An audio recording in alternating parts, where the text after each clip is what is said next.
Hey folks, this is Vint with Dad's Gaming Addiction, and today we're going to quickly review Terraformers, The Red Planet Awaits. This is a game that recently left early access, and you can find it on Steam for about $20.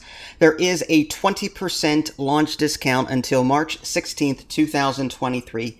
Spoiler, highly recommend this game. It ticks all the right buttons for me. It does have a couple of problems, which I'll get into, but for the most part, this is a game I could find myself playing repeatedly. This is an engine builder game that tasks you with terraforming a planet and completing certain objectives. Here's a quick look at the main menu. There's settings. You can just pause this if you want to see this in greater detail. And then if you hit play and click New Game, you can play scenarios, which are pre-made goals, like the Red Planet Awaits has its own quest line. The Red Path has its own quest line, Green Path, Blue Path, and each of these are sort of oriented around a particular goal. One might task you with earning a bunch of resources, while another might task you with greenifying the planets. Another might be getting Earth's oceans created, or Mars oceans created, I should say. What I don't like about this is the way this is laid out. Okay, the game is centered around this whole mastery mechanic. As you complete scenarios in this, you earn these mastery points, and that allows you to try harder modes. What I don't like is how this is all laid out. Okay, so for example, the leftmost column is the easiest, right? And you can play scenario, the Red Planet Awaits on the very left here. Difficulty is normal. However, if you go down, you can't actually play Red Path on normal. The next one up is challenging. And then if you scroll down, the Planet of Knowledge, the first three you cannot access. The first available mission is on very hard. It boggles my mind. Why would you create these cool custom scenarios with different goals and then limit the difficulties? I really don't understand that. I wish I could play Red Path on easy, or Green Path on normal/easy, or Blue Path on normal. You know what I mean? I wish I could play all of these different types of scenarios on an easier setting. Instead, they ramrod you into this stupid mastery system where down here under Expansionist, the quote-unquote easiest difficulty is severe. Why can't you create a scenario with the other four difficulties in here, from Mastery 0 through 6? I don't understand that. Luckily, I don't spend a whole lot of time here. I spend my time under Custom. This is something that they introduced later on in Early Access. So in Custom mode, you'll be able to set your goal, your expectations, and your environment challenge. So you can actually see on the left-hand side under Summary the difficulty, depending on how you adjust these things over here. Your goal is just how many points do you want to play to until you beat the scenario. You earn points a number of ways, just by terraforming the planet, typically by earning more resources, that kind of thing. Terraforming the planet itself by creating lakes and putting animals and plants down, and that will also contribute to a point goal. Expectations. This is the primary enemy of the player. In the very beginning of the game, you pretty much have no expectations. And what ends up happening is, every turn, the computer will go, okay, you are going to have a deficit of this many happiness/morale points per turn. And it's usually low at the start. So you have to construct buildings to counteract the unhappiness that is generated by this debuff. Over time, that number will increase. So it might be in the beginning -5 morale/happiness per turn. But later on, it might be -10, -20, -50, -100. And you constantly have to continue constructing buildings to combat this negative debuff. Because if your morale or /happiness ever reaches 0, you lose. So it's like an ever-growing threat that you have to continuously combat by constructing various morale-type buildings that will combat this debuff. And the expectations bar lets you adjust that. Environment is just, how nice is the planet to you in terms of, terrain and the like. Certain animals and plants have certain requirements, that kind of thing. All right, so weekly challenge, if you want to mess with that, you can adjust the difficulty here as well. But I'm just going to quickly jump into a custom mode so you can quickly see. I'm just going to take you through a turn or two just so you can get an idea of what's going on with it. I guess I'll just keep it as is. That's fine. Okay, so this is a turn-based game where you'll be able to plop down a city on the planet, and then you'll be able to expand to different hexes to generate new resources. You can eventually build multiple cities and build individual buildings within those cities, similar to that of, like, say, Civilization, which is a 4X game. You'll have to manage the buildings. There's also an adjacency bonus there. At the beginning of most scenarios, you'll be able to select some kind of starting bonus, plus 50 power, 29 food, 10 water, 5 titanium, greenhouse farm, and habitation modules. Yes, there is a card system in this game on the very bottom here. You earn cards over time, and these are the buildings that you'll be using to put into your city. There are some technology cards that you earn and other things, but I'm not going to jump too deeply into that.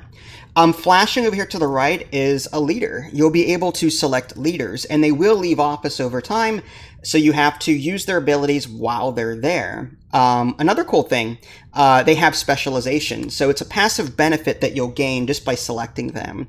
So, for example, Misha Kiyama, whatever. All of these leaders have the explore action, which allow you to explore the planet. But the middle one, the second one, and the third one are unique to them. Hers is import life form, propose 2 life forms, and choose one. Typically, life forms can't be introduced until Mars is more habitable anyway. And then this is genetic modification, reproduction speed. I'm not going to get too deeply into that. But this guy is destroy 2 rocks for free. When you're building cities, there are obstacles. It costs energy to get rid of these rocks, or with this ability, it's completely, you don't have to worry about that. You can just for 2 times a turn, you can get rid of rocks at no cost. You can also build these modular apartments, which help with your population. I'll just go ahead and select him real quick just to keep this moving. Here's Olympus City. This is where I'll be able to place my first headquarters. I'll just place it over here. And then I may be able to use this greenhouse farm, for example, to start earning food per turn. On the left-hand side, you can see resources. I've got 29 food. And because this is a turn-based game, I'll be earning or losing resources every turn. My goal, really, is to generate an engine to where I'm creating, like, every resource possible, or focus on the ones I really need. And then that way I can construct some of these. Like, this habitation module costs 30 food. So without some kind of food income, I'll never be able to build it. So it's important for me. This greenhouse farm generates 1 food per turn. So I'm going to go ahead and maybe put that down, I don't know, somewhere over here. And again, adjacency does matter. Some buildings feed off of each other. Some buildings hate each other. You just have to focus on, what likes what and what hates what, and, act appropriately. On the right-hand side, there's temperature, there's oxygen, ocean level, and atmosphere. And through certain building types, you'll be able to increase these. There are also spots on the map using your explore action, and you can do 1 action per turn. I might explore, say, this one down here. I earned 6 silicates, 2 titanium, and 2 nitrites. And we'll just collect that. But there are certain spots which just give you a one-time bonus to atmosphere, or one-time bonus to water, or whatnot, depending on your choices. This silicates deposit, with 4 energy and 4 titanium, I can put a mine here and generate 1 silicate per turn. But first I need to expand to that area. Right now, I have no control over any of these surrounding areas. Over time, however, I will add population, and for every population or robot that I add to my city, that is 1 expansion that I can add to a surrounding area. So if I got 1 population, I'd be able to bring it down here, and then claim this land, and then build silicate deposit mining on it. I think that's all I can do. I'm going to hit end turn. All right, every turn you get to pick a new card to add to your hand. There is a hand limit. You can also just convert cards to science. Science is another resource that you get. Let's see, it's +1 power per turn. This is +1 food per turn. This is +1 science. I'll go ahead and take the energy per turn. Energy is necessary for expansion and everything else. The further you go out, the more power you have to pay. This costs 2 here, and because these are nearby, these only cost 1. Note in the upper left, this is what I'm talking about. It's called support. I call it happiness, morale, whatever. It's called support. Right now, it's +1 support per turn, but that will increase to -5, -10, -15 over time, depending on the settings that you have for custom, also in the campaign too. But anyway, I might go in this direction. 3 titanium and 2 silicates. And I used my power for this turn. I've got 30 food, which is enough for this habitation module. I might go ahead and just put that down. Is there any adjacency bonuses? I don't think so. I'll put that here.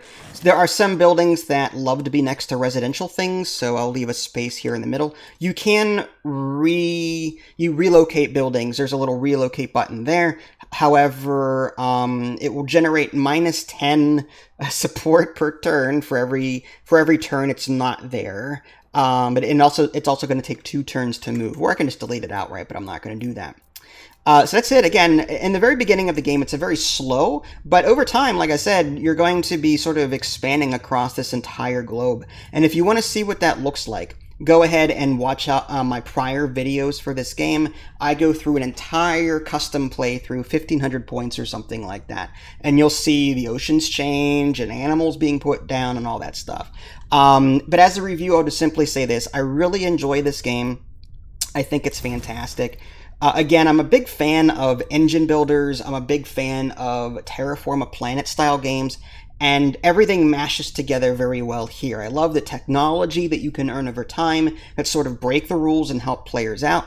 There are space projects that you eventually earn. You can have 3 at a time, and you can divert your resources to these space projects, and some will give you a one-off bonus, others give you a permanent bonus. It all depends on what you get.